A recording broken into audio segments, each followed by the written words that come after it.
Welcome to the 7th podcast for Ozball Villains. This week we're going to be going over the Asian Cup, the knockout stage mainly. We did the group stage last time, focus on the knockout rounds in the final, of course.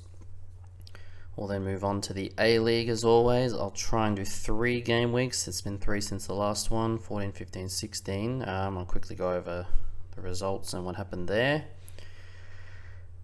And then finish off with the A-League Fantasy and tipping competition as always. Then we'll go into more State League side. The NPL Victoria has begun last weekend, as well as the VPL1. The newly named VPL1. VPL2 not yet, in a few weeks. And then as well, the Australia Cup. Preliminary rounds in Victoria, preliminary round 1, so we'll go through some of those results there, which I'd like to cover in this podcast. Not detailed stats or anything, of course, since information is hard to come by, but at least the scores. So we'll get into it.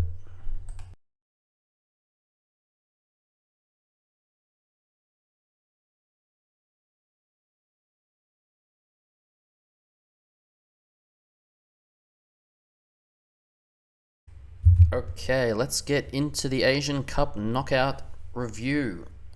Round of 16, quarterfinal, semi and final, all up on the screen if you are watching this on the video version on YouTube. If it's just audio, I will go through it, of course. Great tournament overall. Despite the Australian result, if you're an Aussie fan, not great, of course, but overall I think it was a great tournament, a great spectacle. I didn't watch too much of the 2019 one in UAE, to be honest. Not as much. And the 2015 one, of course, I did watch, since it was hosted here. Nevertheless, I think it was a great tournament overall. Qatar did well. Of course, they did just host the World Cup, so they probably were a bit better prepared, and it's not as big or media-focused, so that may have helped. And for the team as well, which we know what happens. Anyway, I'll go through the round of 16 results first. So, that Aussie game, of course, Australia 4, Indonesia 0, Bagot own goal, Boyle goal before half-time, and then 2 late goals. Goodwin subbed on and scoring, and Suter. So, 4-0 looks great as a result, but if you did watch the match, or even the stats looked good as well, but if you did watch the match, it wasn't as it suggests, to be honest. I think Indonesia did very well, given their stature in the game. They're not the biggest nation in Asia, population wise they are, but I mean in football terms.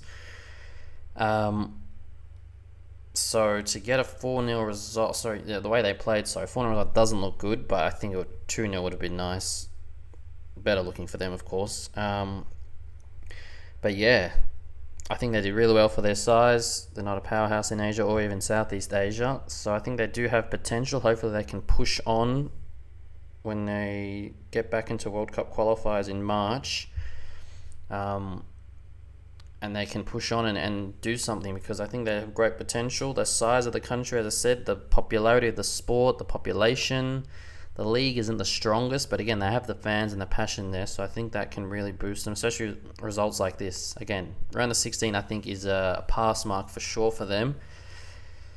Disappointing with the 4-0 look, as I said, but they did play well against Australia, so hopefully that can propel them into better things. Australia, well, as I said, not a great result. We'll know what happened in the next round, so we'll get into that soon. But yeah, not a good result. This is the first 4 matches now. Honestly, very unconvincing. They're getting the results, haven't lost at that stage. But off the back of our World Cup, winning in 2015, obviously disappointed in 2019, getting knocked out by Jordan, was it? Or UAE? We lost in the group stage of Jordan, sorry. I don't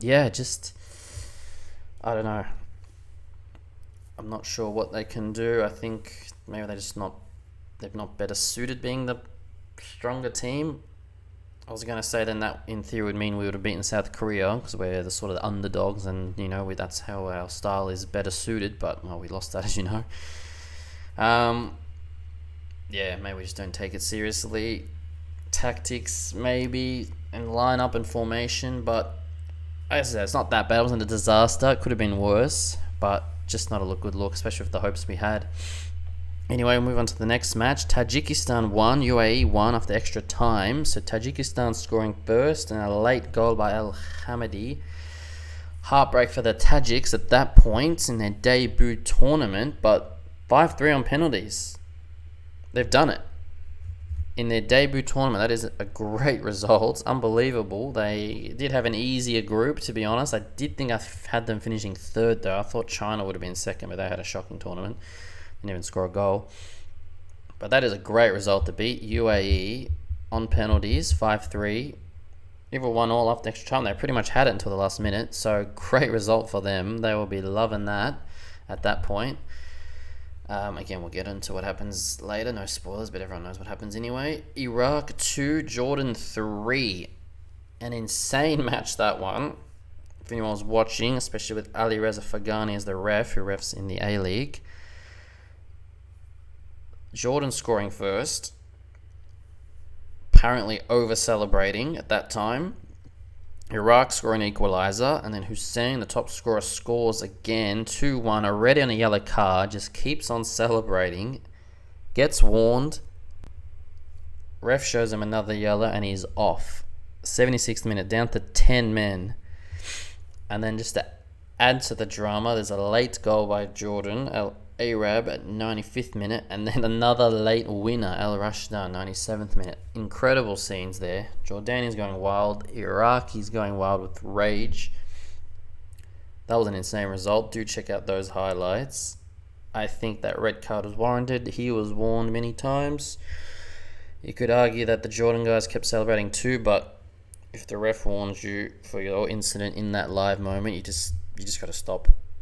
I mean, I do understand celebrating 2-1. It was 76th minute, though. If it was the 95th minute, I would have understood, because then you'll get sent off, and then, well, at that point, down to 10 men with 1 minute left may not have had an effect. But with 15 minutes, 14 minutes plus extra time, or stoppage time, plus the potential extra time, it's almost a whole half of football out. So, crazy, crazy stuff. And I think he would have missed the next match anyway if that red card's in, if they had qualified. So, anyway, it is what it is, but what a game to check out that one. Next one, Qatar 2, Palestine 1. Palestine scoring first. But Qatar picking them back just before half-time. Then Afif for the penalty early in the second half, 2-1 to Qatar. So expect the results. They've blitzed the group stage. They've now beaten Palestine at that point.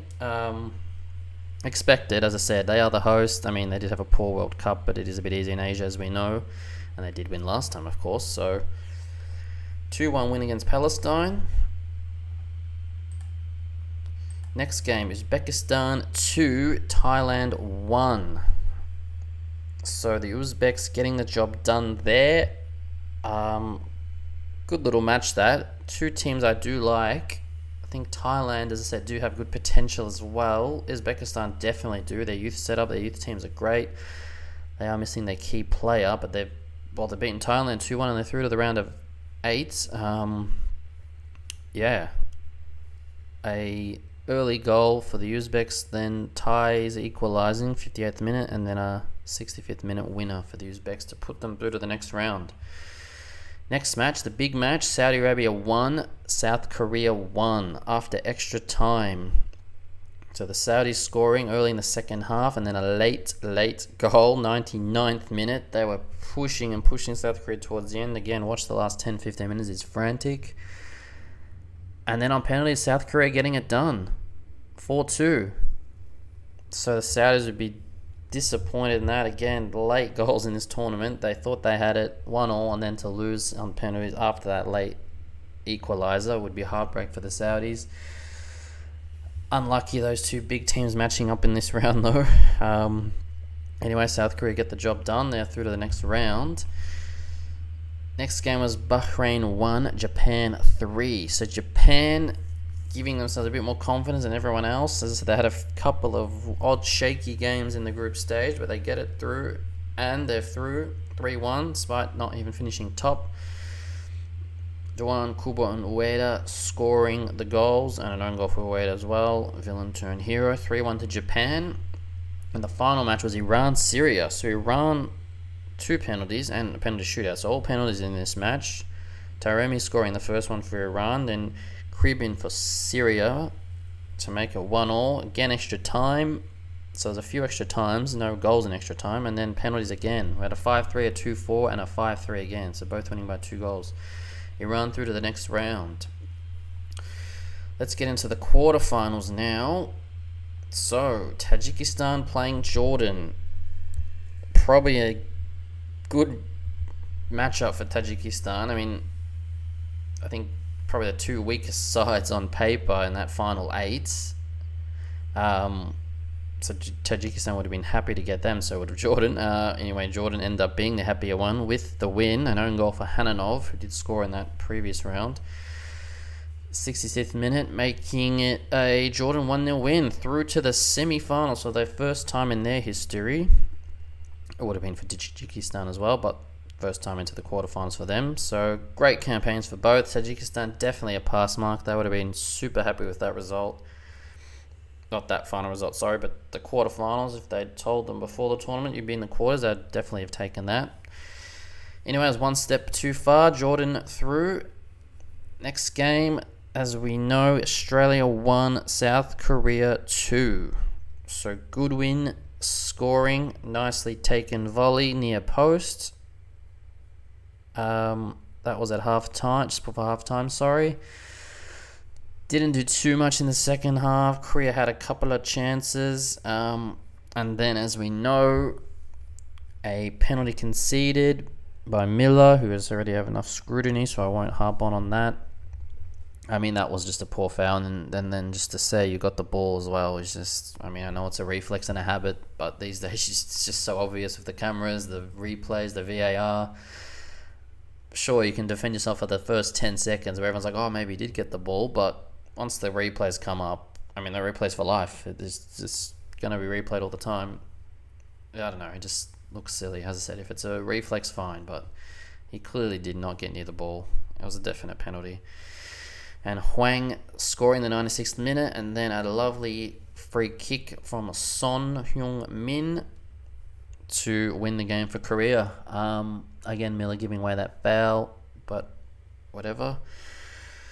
Yeah, disappointing result. I mean, I like South Korea. I obviously want Australia to win. If anyone, it would have been South Korea, but still disappointing. I've had feelings of that 2015 final when they scored that late goal, but then it was the other way around this time. Not Australia scoring the extra time, but South Korea, so they're through. Iran 2, Japan 1. Massive result there. Morita scoring for Japan first, then Mohebi scoring for Iran in the second half, and then a late Jahanbakhsh penalty. 96th minute.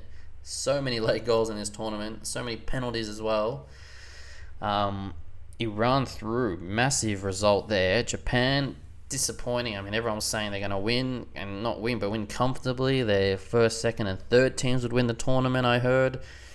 Best depth. I mean, not that I disagree, but just the hype up. I mean, you never know in these tournaments, as we've seen. But for quarterfinals, very disappointing. Even semi-final loss, I think they'd be disappointed. Their pass mark surely would have been just to make the final, even had they lost, depending on how they play, of course. But quarterfinals, and just given the way they played throughout the tournament, very disappointing. But congratulations to Iran. It's a big result. I think some of the Iranians didn't have too much confidence coming into this tournament, but they've got the job done. They're into the semis. And then the final match was Qatar 1, Uzbekistan 1 after extra time. And then on to penalties, where Qatar did it, 3-2. So Al-Haidar scoring early for Qatar, and then pegged back by Hamrobekov for Uzbekistan. Qatar pushed through again to the semis. Unlucky for Uzbekistan. I did like them. I wanted them to do well. Never great to lose on penalties, of course, but unfortunately they missed 3, which is tough. It wasn't that Qatar scored many. I mean, they scored 3, but they missed 2 themselves. But yeah, fantastic for Qatar. They're into the semis now. Let's get on to the semis. It was Jordan versus South Korea and Iran versus Qatar. So a bit of a couple of surprises there. Iran and South Korea expected, but maybe Qatar and definitely Jordan surprised. And the big result, Jordan 2, South Korea 0. Crazy result. 2 goals in the second half to give Jordan. I'm still shocked by that one. South Korea didn't play really well. Jordan played fantastic. I think the tiredness from South Korea, 2 extra time games, maybe less rest. Jordan coming through on an easier match, especially against Tajikistan. South Korea against a physical Australia side. And it showed 2-0. So when you say all that, maybe not as shocking. Still, that is a fantastic result. Jordan in uncharted waters as well, playing on pure passion and adrenaline to get even into the semis and now into the final. 2-0 win against South Korea, great result. And the other match, Iran 2, Qatar 3. A shock as well. I mean, I know Qatar at home, but that was probably their first real tough match. I mean, Uzbekistan medium difficulty, but Iran high difficulty. Azmoun early goal for Iran, and then Gaber for Qatar, and Afif scoring for fun. Then another Jahan Baksh penalty, and then Ali finishing it off, 82nd minute. Qatar through to the final. So, yeah, set a bit of a surprise. I know they're at home. They did win last time, but I didn't think they'd make it. I thought maybe quarters and Iran semis, but, well, they're through to the final. And who would have predicted that at the start? Sorry, Jordan and Qatar in the final, especially Jordan. And Qatar to make it in twice. So 2 years in a row. That's a surprise. So at that point, is either Qatar's going to win 2 in a row, or Jordan's going to win their first time. So big result either way. And as we know, it was Qatar 3, Jordan 1. 3 penalties for Afif. I think they were all there though. 22nd minute, Jordan getting an equaliser in the 67th through Al Neymat, but then 2 more penalties for Afif to make it 3-1. Qatar crowned champions in front of 86,000. Great attendances, I think, at this tournament. I will check the stats for that soon. Yeah, congratulations to them. 2 in a row. They did well, as I said, honestly, and when you look back now, easy draw. Not to take that away from them, but as I said, remember that group stage was quite easy, and even in the knockout stage, to get picked against, who was first? Sorry, Palestine, easy.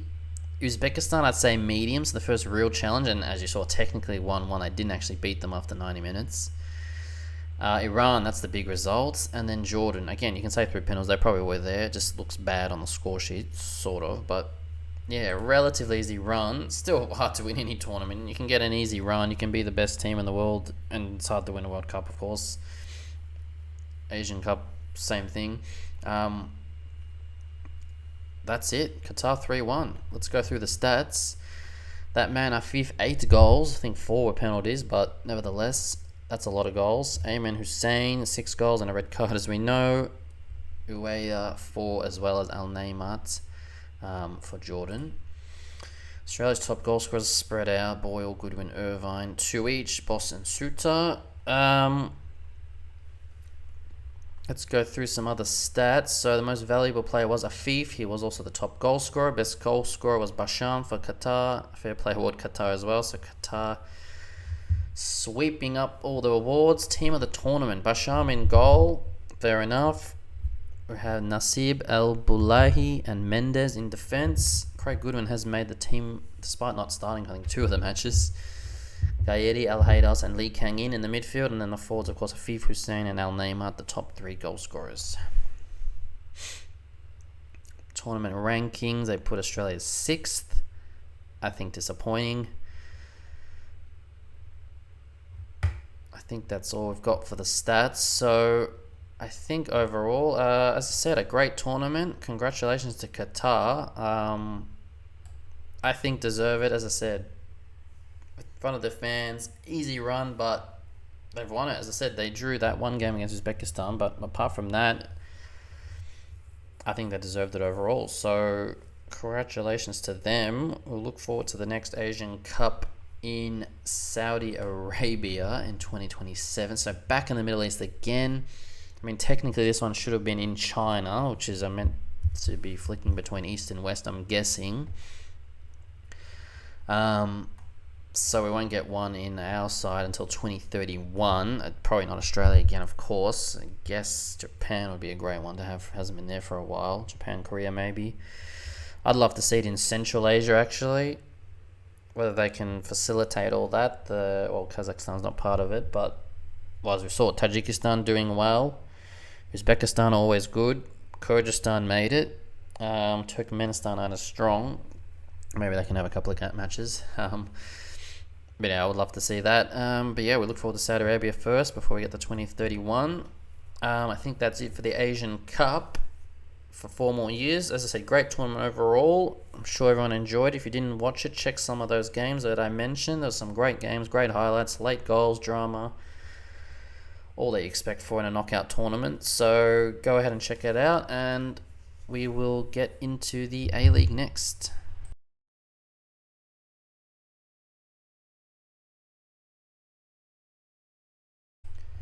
Okay, I've got 3 game weeks of the A-League to go through, so maybe a bit rushed, especially since some of them were a few weeks ago.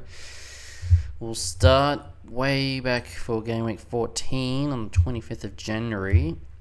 I did do a podcast just after that, but I ignored this match. The Melbourne City 1, Adelaide United 0 match. Terry Antonis early strike, giving them the victory. So City beating Adelaide, I think, was an expected result there. Adelaide have been up and down, so have City, but I think they will be coming good now. Melbourne victory 1, Sydney FC 1. Courtney Perkins' early goal ruled out by Mashash. Pat Wood getting a dubious red card. I didn't think that was a red, to be honest. I was there. Didn't see all the replays. I did see it later. That was harsh. I can see why they did it for the dangerous play aspect, but I think that's just part of the sport. As a lot of people are saying, you've got to have people who play the sport officiating it. Some people who know the rules too, of course, a bit of a mix. You just know that just happens, unfortunately, and that's just part of the sport sometimes. But nevertheless, there's a red card. 1-1 there. Victory drawing again, still undefeated, but another draw. Western United 0, Western Sydney Wanderers 1. Lockie Brook scoring in the first half. A red card for Simmons. Another red card for the Wanderers, especially defender. Wanderers getting the result there. Newcastle 1, Wellington Phoenix 2. Wellington keeping up their good run. Rufa scoring an early penalty. A Bahaja equalising in the 80th minute, but a late winner by Oscar Zavada, back from injury and coming on and scoring within 15 minutes to keep the Phoenix's run on. Central Coast Mariners 2, Brisbane Roar 0. DePizio scoring and a late Torres goal, who's on fire, coincided with the Mariners' form as well. They're all on absolute fire, that team, and especially Torres. There were rumours that he was going to go to the K-League. It doesn't look like that's eventuating. K-League 2, by the way, 2-1 Blue Wings. We'll watch that. Anyway, another great result. Brisbane Roar, as expected, another loss. 2-0 to the Mariners at home. Macarthur FC 2, Perth Glory 2. So Perth getting another point away from home. Davila scoring early, an Amini penalty, Germain penalty, and then a late Williams strike again. It's becoming a habit for him.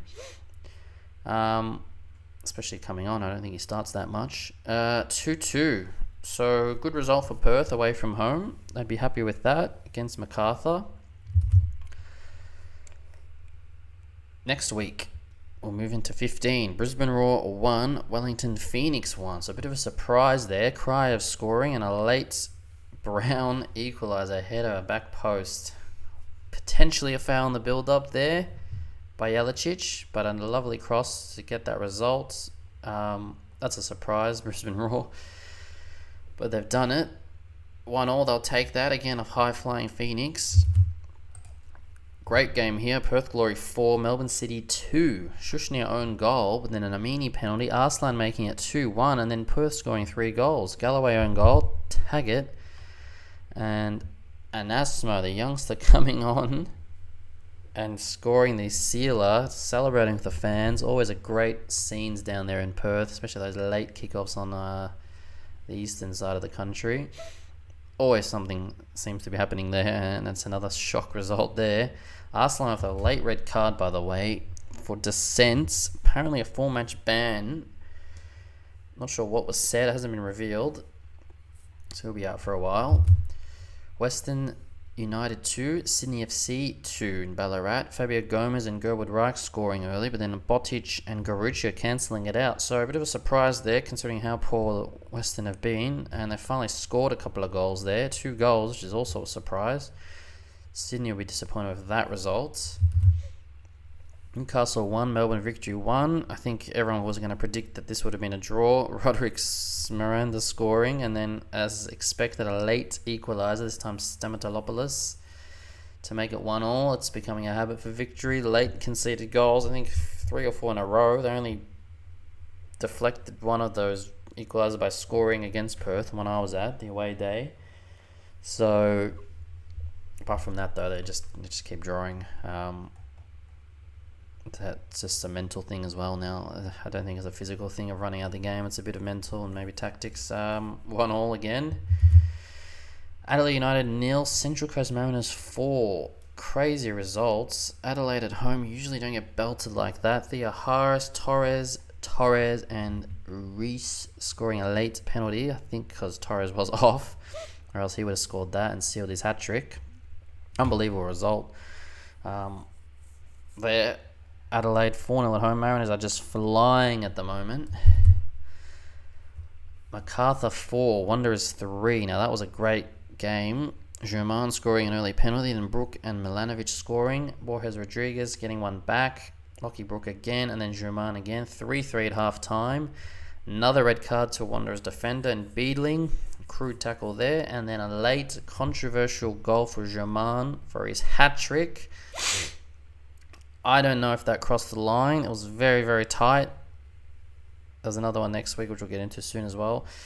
But crazy result nevertheless, whether it had crossed or not. 4-4, all 4-3-3 if it hadn't scored. 4-3 it was. Germain a hat-trick to win it against the Wanderers. Unbelievable scenes there. The Tuesday afternoon match here in the Eastern, again 2 p.m. I was watching this at work, which is a strange feeling to be watching an A-League match at work, let alone on a Tuesday at 2 p.m. So very bizarre there. It's not like I stayed back from work either. It was a middle of the day. Had a little pop-up next to my spreadsheet at work. Disappointing though. Pretty boring match, unfortunately. 0-0. So I almost got in trouble at work for nothing. And that was a cracking game, as I said. Phoenix versus Mariners, in form, top team, public holiday New Zealand, big crowd. Just disappointing. Not just the result, but the game was poor as well. You can have some exciting 0-0. This was not one of them. Adelaide 3, Perth Glory 3. So Adelaide, again, at least they're scoring, but at home to draw, especially with Perth, as we know their away form. They've picked up their away form recently. Ibasuki, early goal, Clough penalty, Taggart getting one back, Williams scoring, Rawlings scoring a banger. It was 3-2 to Perth, then Mork misses a penalty, or saved by Sale, but then a late Kikianis goal, again a controversial tight one there, 3-3, what a game. Wellington Phoenix 2, Western United 0. Pennington, early goal. Donachie, own goal. That was expected. Phoenix humming along. Western United were rooted to the bottom of the ladder there. Phoenix, have just done so well. I sort of expect them to drop off here and there. They've had some shock results here and there. Of course, as expected, you can't win every game, as much as Victor would like to think they can. 2-0 and comfortably on top now after this result. I'll check the table out later, but great result for the Phoenix, 2-0. Victory, their first loss at home. First loss all season. Jake Holman scoring, and they just couldn't get a great game in goal by Kurto, I must admit though. Fornaroli as well. That didn't cross the line. Don't worry about that, what everyone says. That whole ball has to be over the whole line, as we know. We're not going to go through that again. Of course, just classic football bias. If it's your team, it went over the line. If it's not your team, it didn't, even though it's the same exact image. But yeah, disappointing for Victory. They just can't finish. Fornaroli was back. It didn't look 100%. He does have a hand injury now, apparently, but still disappointing result for them. But congratulations to MacArthur. That is a great result away from home against Victory. Their first loss of the season. Biggest result of the match though. Brisbane Roar 5, Melbourne City 1. Kai Truing scoring his first goal in a long time. Waddingham, O'Shea and Yelich 4-0 at half time. And not only that, second half you'd think City would come out and change the game. 3 subs and then they score within the first minute. Waddingham again, 5-0. Unreal. And Tonus getting one late consolation to make it not look as bad. But 5-1. Incredible result by Brisbane Roar. Unbelievable. What a win. City, that's just a shocking performance. Well done to Brisbane. Central Coast Mariners 1, Sydney FC 3. Sydney FC jumping them early. 2 goals within the first 8 minutes and a Daniel Hall own goal. 20 minutes in, 3-0 down. Torres gets a 56th minute consolation, giving him a little bit of hope. But too little too late there. Big result for Sydney. Mariners' first loss in a while. Victory lose as well. As I said, Phoenix are loving these results. And the Wanderers would have been loving it too, but unfortunately they couldn't get the job done against Newcastle Jets. 3-3. Bahaja early goal. Mistake by the new keeper Harper, who did make it up later on. Some saves. Lockie Brook 2 quick-fire goals, and then Tate Russell sent off. So 3 red cards for 3 Wanderers defenders in 3 matches. That one was dubious. I think it was a penalty, but probably not a yellow. The first yellow was a shocker, though, so it almost balances out. Maybe that's why they did it. Stamatolopoulos stepping up and scoring from the spot after missing last week, and then scoring a latish equaliser. Latish winner, which we thought, before Marcelo headering home 92nd minute to make it 3-3, and then another red card, Hendricks, for the Wanderers. Goals and cards are plenty in this game. Let's get to the table now. So a few shifting around since we last checked. Phoenix on top, 33 points. They are 5 points clear now of the Mariners. Now, 6 points clear of Victory with a game in hand. Victory, unbelievably, first loss of the season, but not winning in their last 5. 4 draws in a row and a loss. With the hubby next week, so interesting there. Mariners, as we mentioned, 2nd and 3rd is MacArthur, both on 28 points. Mariners on top due to more wins. Victory, as you mentioned, in 4th place, 27 points. Now, a lot of these teams do have 16 matches played, so there are a few ahead on 17. Wanderers also 25 points, 16 matches, and Sydney FC rounding out the top 6. They're on 23 points. It's tight. I mean, it's always tight in this league, apart from Western United, we're down the bottom there. 12 points between 2nd and 11th in the Mariners and Perth. Perth picking up some form. Sorry, I'll keep going in order. City, 1 win in the last 5. -2 goal difference. 21 points only. 6 wins in 16 matches. Even with Brisbane Roar now, they're also on 21 points. 7 goal difference behind. I mean, before that match, they were 15 goals behind. Now they're only 7. Same amount of wins. 9th place, Adelaide. Not sure what's up with them this season. Only 19 points. Newcastle Jets, extra game above the others and 18 points, but bit better recently. Perth, as we mentioned, much better form now. Haven't lost in the last 4. 16 points. And Western United still languishing down the bottom. 2 wins, 8 points, -20. I'll check the home form just to see any obscurities there. Who's doing well? It's pretty even at home, to be honest. Nothing really to mention. Only away thing would be Victory not winning away yet, but 6 draws. Overall form, as I said, I'll look at the last 10 now. Might be better. Mariners on top, despite that loss and draw recently. Phoenix is expected. Sydney coming good again. No losses in the last 4. So, it's going to be a great finish. Last 5, MacArthur has a bit more form as well. It's going to be a very good ending. Let's get into the top scorers now. So, Stamatolopoulos has now equaled Bruno Fornaroli, 13 goals this season. He has played a few less Fornaroli. Samatolopoulos did miss one due to a suspension, so I think they're 3 difference. Both 1 assist each. They're battling it out, but Torres, I think he's just flying. I wouldn't be surprised if he pips them, especially considering the staff. Fornaroli would have had 8 goals, and Torres may have only had 1 at that stage. Maybe not. 3 assists as well, mind you.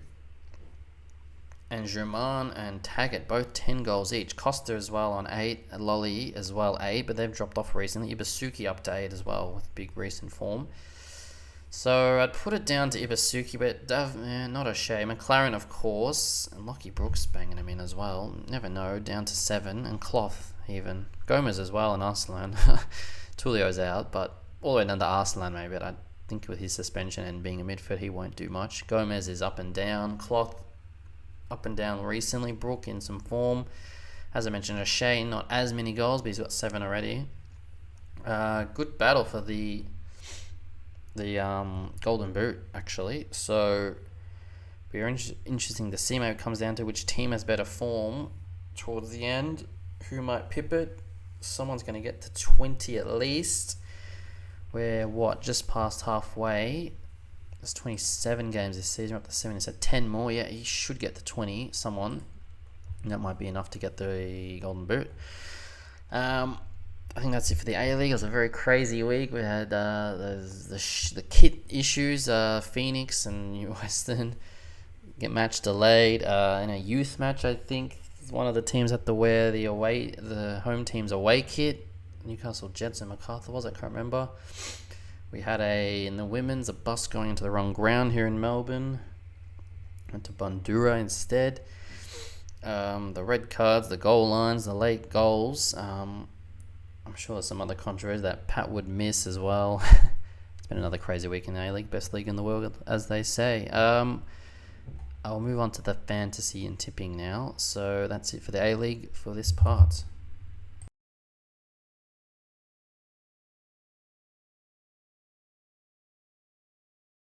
Okay, let's do a little bit about fantasy and tipping as always, if you're interested in it. This week I got 118. I think last week I got a huge score, but so did everyone else who did that double game week. We got a lot of points from the Phoenix and the Mariners. It's 300 this season out of 7,000, so doing well. Tipping not as well lately, but we'll get into that soon. 500 out of 3,000. Let's have a look. I do want to see my last game week, actually. I can't remember how to do it, to be honest. History, here it is. Somehow managing to crack 200. I thought it'd be decent that week, but as someone got up to like 270. They had like all Mariners players. 202 for that week. That was a great week. What was the weekly ranking there?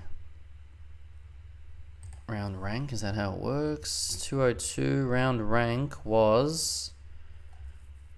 59. So high, but as I said, there were 58 people better than me in that game week.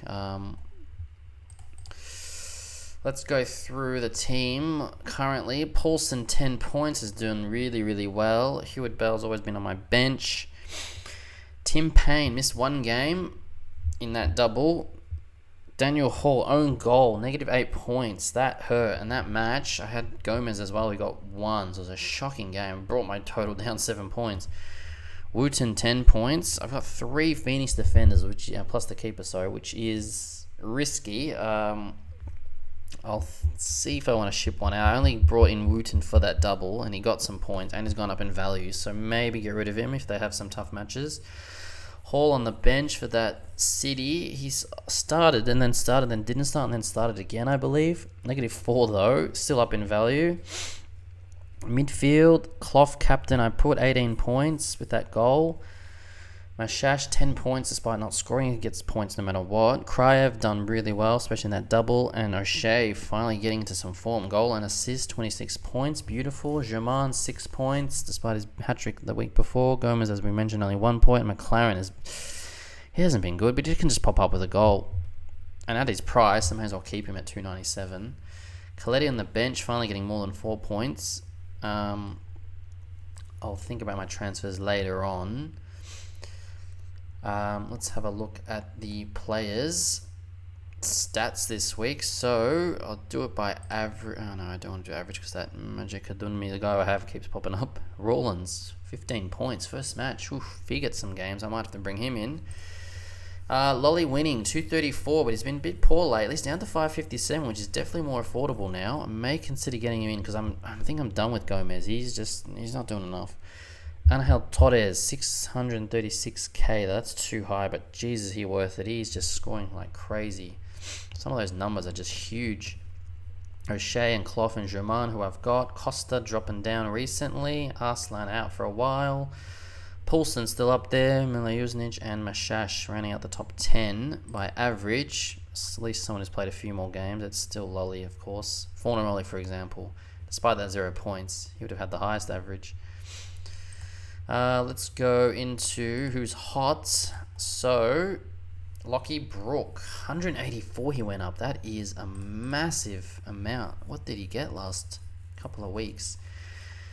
13, 33, 23. That is huge. 23 average in the last 3. Germain, as I know, he got huge.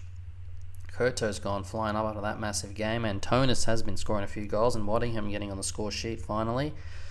A lot of people had him at the start. They've shipped him out, but now he might come popular again. Let's get some gone cold if I can find a bargain here. Joe Lolly, as I mentioned, and Costa. Nah, I don't think Costa. Fornaroli, if he's back, maybe. Basuki. Now, that's a good one because he's finally scoring, and he went down due to his... Well, I think it's only one game he's really popped up in. Oh, not really. Look at that. 37 and 28. So how could I forget that hat-trick? So bringing him in after that, you'd be like, yes, yes. He went up from 100 and... Shit, he was 150 at one point. Then he went flying up to 555 in like 5-6 weeks. That is incredible. Then back down. Now, I don't know his break even. I wish I did have that, but I don't really want to pay for this. He's on 15 in 2 matches. If he gets another game where he gets like 5 or 6, that'll put him on an average of about 7. I think he's probably going to go down again, so we'll see. Jed Drew down, Carluccio, Barello. Okay, a few players that have gone down. As I said, I don't think I'm going to make any transfers. I do want to check... I'll combine it with the tipping, who's playing this week, to see who I would like to bring in. So, who have we got? We've got Western United and Newcastle Jets. Friday night, Amy Park.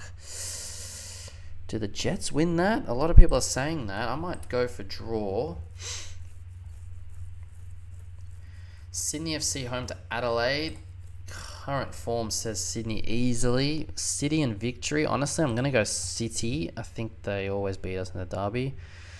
Perth and Brisbane Roar. Oof, that's a good game, especially with that Roar win. Perth at home, though, they're in good form. Again, a classic Saturday night down in Perth. I'm going to go Perth. Mariners and Wanderers. With more red cards and suspensions, it's got to be the Mariners. And, MacArthur, Phoenix. Nice game. Are they both on Sunday 5 p.m? I wonder if that's going to be changed. I don't know. I'm going to go draw. That's a great game. Is that the one we get the points for? Okay. Oh, and then, victory, of course. Okay, I think they're going to beat Western, I hope. Tuesday night. Interesting. I'll try and get down to that one. Is that actually 7 p.m? That'd be nice. Alright, we'll see. Anyway, as for my thing, so a double game week for Western United and Victory. I think that's why I brought in Mashash the week before. Is there any other tempting players for these two teams? I'm just going to look up Western United. I don't see them having any good players. Who's their best? Pena at 8.5. Wales. Honestly, I don't know who's going to get the points this team. I think I'm just going to stay away from them. I don't see anything happening, unfortunately. Anyone under 3 that's coming up? It's that Rawlings guy. Kittle at 300. And Kikiani's got, negative points. And then he got 13. So he'd be a tempting one. Anasma's not playing enough. Who else is playing as a new player? James Donaghy's only played one game this season. That's surprising. Mork, no. Anasimo's not playing enough. Piol. Marco Rojas. Shamoon for Western United. That guy. So, for example, him, even though it's only 2 points, he's got a double game week next week. It only counts as one play. So if he gets an average of even just 5 and 5, that's 10 for that week. And then happens to clip a clean sheet the next week. I doubt it, but who have they got? Brisbane Roar, you never know. Maybe it'd be only Rawlings if he gets another go. I just got to check out the defensive situation in Perth. Apart from that, any victory player I'd like to bring in? I've got my Shash. Bruno, 490. How much is Mike Gomez? Because I really want to ship him off at 348, and I've got 55 in the bank, so pretty much 400k. Let's just have a little sneaky look. I will filter by players I can afford. Anyone better than him currently? Zalvada, who's out. Halloran, no. Milanovic or Mila Jusnic?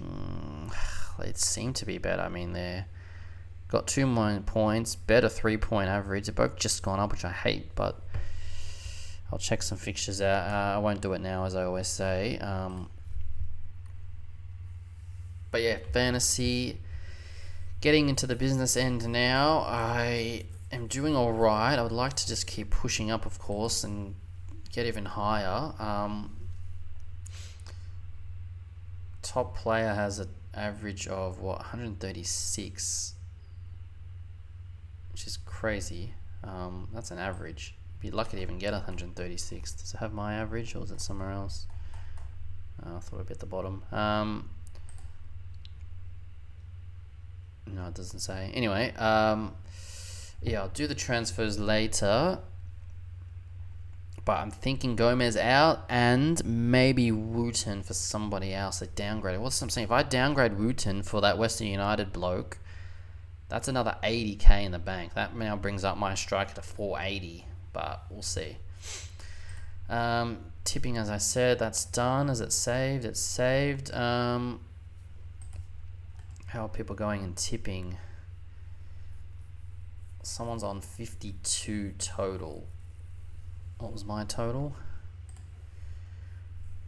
38-ish. So 52, that's a pretty decent result. As I said, it's tough to pick A-League and even football in general because of the draw. In footy, it's win or loss. Is very rare. Draw one a season.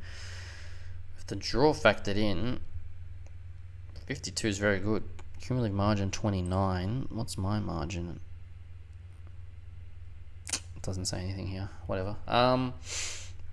Anyway, I'm happy with those tips. I'll save as is. That game needs a point. Victory win by 1 there. 5.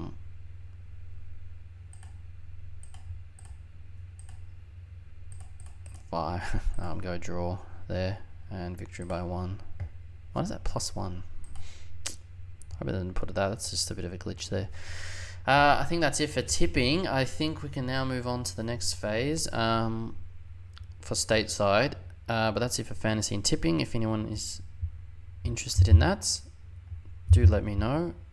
I will definitely make a better league next season with people from this podcast. So, well, that's a while away. We'll get into it in, next October. I just joined some random leagues, some other podcast leagues as well. Actually, let me have a look at that in the fantasy section. Let's just go quickly on the leagues. Couch Critics Cup, another podcast there. Front Page Football, Coast Watch Football, A-League Fantasy Show, the official show, which seems to have been gone. They must have been part of the budget cuts, I'm guessing, because they haven't done a podcast since December, unfortunately. Not for fantasy, nor the normal A-League one, which is very disappointing. I might have to be the fantasy podcast guy for now. And then a couple of groups, again, Couch Critics, it's the same ones pretty much, but as groups, A-League AM Hour. I think that's it for fantasy. We'll move on to the next topic now.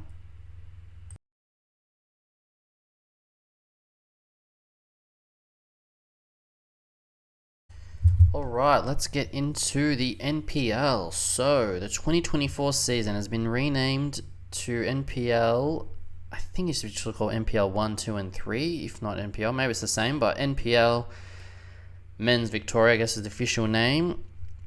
I'll do sort of a mini preview for the season. Not too much in depth, to be honest. I'm more getting into it this season and on the back end of last season. I've always followed it, of course, but a bit more now, especially with doing this podcast. 14 teams in the top tier of Victoria. Actually, I should get up the structure. Actually, I may well do it next time. Teams promoted from, at the time, NPL 2 were Dandenong City back up and Manningham United Blues, first time up to the top tier of Victoria. And Bentley Greens, big shock, relegated. North Geelong Warriors down as expected. So Bentley Greens down, very big shock. They're usually a stalwart of this tournament. Always do on the Australia Cup as well, so very surprising there. So these are the 14 teams. We'll get into the round results for the first. Kick off on Thursday. South Melbourne 1, Melbourne Knights 0 in the original Melbourne Derby, as it's called. I managed to watch a little bit of this on YouTube. Early goal for Sawyer. I won't go into too much analysis and stats. As I said, I'm getting into it more, and well, there's a lot of games to cover. Friday night, Green Gully 1, Moreland City 0, Oakley Cannons 3, Manningham in their first match 0. So expect the results there. Moreland just surviving relegation last season. They'd hoped to bounce up a bit higher. I think we're expecting Moreland and Manningham to go down as the obvious choices, but you never know in this league. Avondale 4, Dandenong City 3. Great game there down in Avenger Park. Port Melbourne 0, St Albans 0. Altona Magic 0, Heidelberg United 1, and Dandenong Thunder 1, Hume City 2. So that's the first week. They are playing every week. There are 26 rounds, a couple of bye rounds here. Get down to some of these games. Some of them have some good atmospheres, some nice little stadiums there, especially if you're into ground hopping. I think I mentioned in a previous pod called Footballogy, where you can check into these matches. So you can do all of A-League matches and all of the first 3 tiers in Victoria. I think in New South Wales as well, it's 3, and Queensland. A couple of others only go 3, 2, and 1 tiers. Don't think they even do Northern Territory yet, unfortunately. But it is fun. I love doing that. I love getting into local grounds. I mean, I did it before I found out about the app, only last year. I've been doing it for years, pre-COVID times, so I had to backtrack and add all of these matches in and photos that I had somewhere. It's fun. As I said, there's 14 teams in this. You can do 14 grounds, and there's 2 more tiers below it, so it's a good 40 grounds, plus the A-League, if you want to go around the country, of course, but the 3 in Melbourne and various other grounds that the A-League plays in. Yeah, good fun. I recommend doing that. I will be mentioning that later on in the pods. Not this one, but next one's about ground hopping and footballogy. As I said, it's good fun. Let's get into the now known as VPL1. As I mentioned, it used to be called NPL 2 at the time. I mean, it used to be East and West, but then it split into 3 tiers before it was just 2 tiers. So relegated from top, as we mentioned, Bentley Greens and North Geelong. Promoted from the lower tier, Caroline Springs, George Cross, and the Melbourne Victory Youth team. And then the relegated teams down to the 3rd tier now, Brunswick, Juventus, and Pascoe Vale, a couple of big ones down. So again, we've got 14 teams in this tournament. Let's take a look at the results from the first week. So Friday night, Werribee City 3, North Geelong Warriors, first game back, 0. Northcote City 1, Melbourne Victory 3. Brunswick City 1, Eastern Lions 1. Caroline Springs 3, Melbourne City Youth 2. Langwarrin 3, Bentley Greens 0, also losing their first game back. Western United Youth 1, Kingston City 2. So we've got all the youth teams from the A-League here in Victoria. And big Monday night match down at the Veneto Club. Bulleen Lions 1, Preston Lions 1. Teams to watch out for in this league is definitely Preston. As I said, if you're new to the league, you'd think the bigger teams are in the top tier of Victoria. Preston Lions are in the 2nd tier. I mean, they used to be the big team in Victoria. They won the championship in Victoria in 2009 or 2007, I think, recently. One of the biggest teams. good rivalry of South Melbourne and some other teams nearby. North Sunshine. Dropped down to the State League, which was the third tier at the time, State League 1. Now they're into the second tier. Just missed out on promotion last season. They fell away towards the end of the season. Well, they're in the next tier anyway, but they would like to obviously win this league and sort of earn their NSD title. Not that they need to, they're already in, but it would look good to finish on top and like not get relegated this season, which they won't, but they'll definitely be in the top 4 at least. Be a good tournament this league. As I said, a couple of big teams. Bentley Green's down. Southern Caroline Springs, as did all the youth teams. Some teams that have been up before, obviously. Northcote City were up there. Kingston have been up there. Eastern Lions, a lot of the teams have been up there, so it'd be a great league. Let's just go into the VPL2, the old NPL3. They won't be starting for another few weeks at least. This one only has 12 teams, so down, as we mentioned, Brunswick Juventus and Pascoe Vale. 2 big teams down. New teams coming from the State League, Altona City FC and Melbourne Serbia. Used to be known as Fitzroy City. They're up, down Ballarat and Geelong down into the State Leagues. So some State League teams having to travel out to Ballarat and Geelong now, thanks to those relegations. So only 12 teams in this one. As I said, a couple of bigger ones. North Sunshine, Pascoe Vale, Brunswick Juventus. Goulburn Valley all the way out in, is that Shepparton? I've been to a few of these grounds. A couple of the teams do look small for NPL. Beau Morris, literally playing in a classic suburban ground. Borundura is, I think, AstroTurf down at that complex sports area. So not a bad league. Hard to predict this one, as it's not starting for a few weeks, so I'll get into some of the results then in March. Again, Footballogy, a couple of new grounds. I think I already had been to the Melbourne Serbia ground, the Fitzroy City. I think they played once near Clifton Hill. I can't remember. But I think they're playing in Richmond now, but I've been to that ground as well. I'm sure they played Melbourne Knights in a cup game. I could be wrong. Anyway, yeah, I'm looking forward to this one starting. Like I said, I'll be giving some, maybe not every week updates, maybe at the very least scores, hopefully more scores or news or some other interesting facts. As I said, maybe some sort of ground report. I'll try and get down to some of these NPL matches and VPL matches this season. So look out for that. I'll be putting that on Twitter and mentioning some of it in the podcast here. Anyway, let's get on to the Australia Cup now.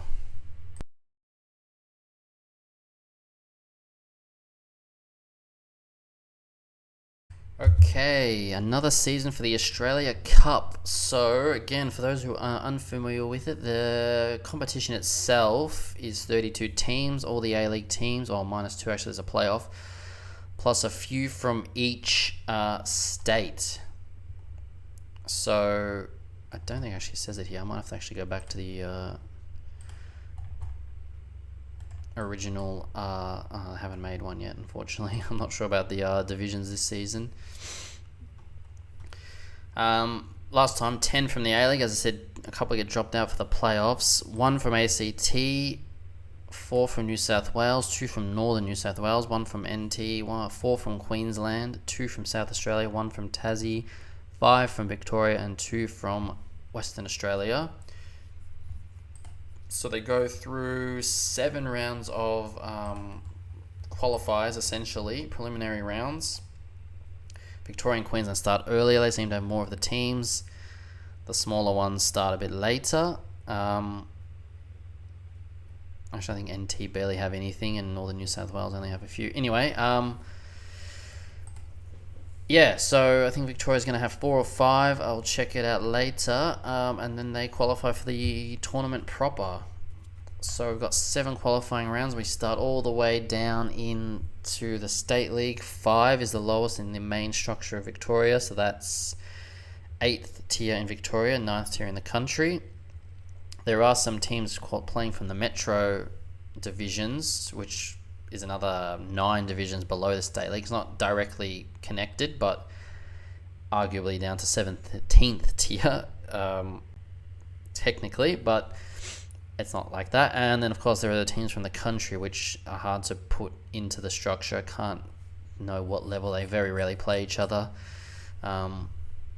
Anyway, let's have a look at the Victorian one. I'll focus mainly on Victoria, of course. Maybe towards the end in 6th and 7th round, I'll start looking at all the other states. But for now, Victoria, I'll just go and do all 7 rounds, of course. But yeah, we had the first round of matches on the weekend. Thankfully, someone here has put in brackets the tier that they're in. I was actually going to do that myself. It was a bit of work. I was going to do it via the official FFV website, or the Australia Cup website, going through which team in each league they're in, just see any upsets. I always want to see a ranked 8 or 9 team somehow pushing all the way through. I think 9th tier here they've put as all the country teams, and I think a dash is for... Oh no, dash is country as well. Maybe they don't know, honestly. I'll look up a team called Swinburne, which I have some association with. They're in the Metro League. They've also got a dash, Country League dash. Oh, 9, sorry, is State League 5, sorry. Because it's 9th of Australia. I thought 8th, but that was 8 Victoria, 9 the country. Dash is any Metro or Country League, which is fair enough. It's hard to put them in. Anyway, no big results. I think Mount Eliza getting a bye through against South Yarra is of 2 divisions below, so they didn't beat them, of course, but that's a bit of a result there. Mount Waverley City, State League 5, beating a State League 4 side in Baronia. East Bentley as well, 4-3 against Surf Coast. That's a 1 division separation. We've had some big results. Hampton Park 12, Brighton 0. Let's keep pushing through the results. Mooney Ponds 9, Endeavour Hills 1. Nothing surprising here. A couple of penalty shooters. Endeavour 10, Tarneet 0. Big result there. West Preston, State League 4, beating State League 3, Middle Park 4-3. So good result there. Up onto the other side now. Baxter beating Countryside Shepparton. Sale beating Mitchell Rangers. I will mention one game was this one. Aspendale vs Knox United. Now I went to this match actually. It was played in Edithvale. I think Chelsea FC's home ground. Usually 3-4. Great game actually. Both State League 5 Aspendale, State League 4 Knox United, but they did just get promoted. So they were State League 5 last season. So pretty even-ish. And it was a great game. 3-3 at full time. Late winner for Knox. I don't really have a match report. I wanted to get into doing that this season. Not a full match report, but just a bit of fun of counting stats and goal scorers. It should be on the website, but I don't think they're doing it stats wise, of course. I was counting shots and corners, which I did put on my Twitter. Actually, I think I've got to go through the FFV website to get some of these results, which I'll just try and whip up quickly. If not, I'll move on. But yeah, great game. Nice hot day. Just a local ground. These games aren't obviously in Footballogy. I know I keep harping on about Footballogy, but I think you can manually input them in, which I did do. It's 2024 for Victoria. So I'll have a quick look at it and see what comes up. I know they don't have too many stats. So I sort of kept the stats just for fun and practice. Who scored that? Okay, they do put in who scored the goal. No minute mark or anything like that. But it was a great game. Good old State League 5 game. Some good skills, some good players, some tricky wingers and mazy runs, and some nice finishes. A couple of good free kick goals as well. So I do recommend even watching some of these games. It's low level. It's, like I said, literally just normal people playing, but it's always fun to watch, and you get some surprise State League 5 sides going into 3-4 rounds playing almost NPL teams. I think we've almost had, or at least State League 1 versus State League 5, so I'm always looking for that this season. I'd love to get down to one of those. We'll keep going through. Rowville 12-0 against Falcons from the Countryside. 10-2 Old Ivanhoe against Moreland Eagles. I think they're a new team. I'll go through the State League structure whenever that begins. I think that's coinciding with NPL, VPL2. Dandenong South 10, Golden City 0. There's a couple of results we're still waiting on. There's a couple of good pages, Football Chaos and Men's State League News on Facebook, there where people post results as well, which you can always check out for exact results, but they do eventually come on the website eventually once they are put through here.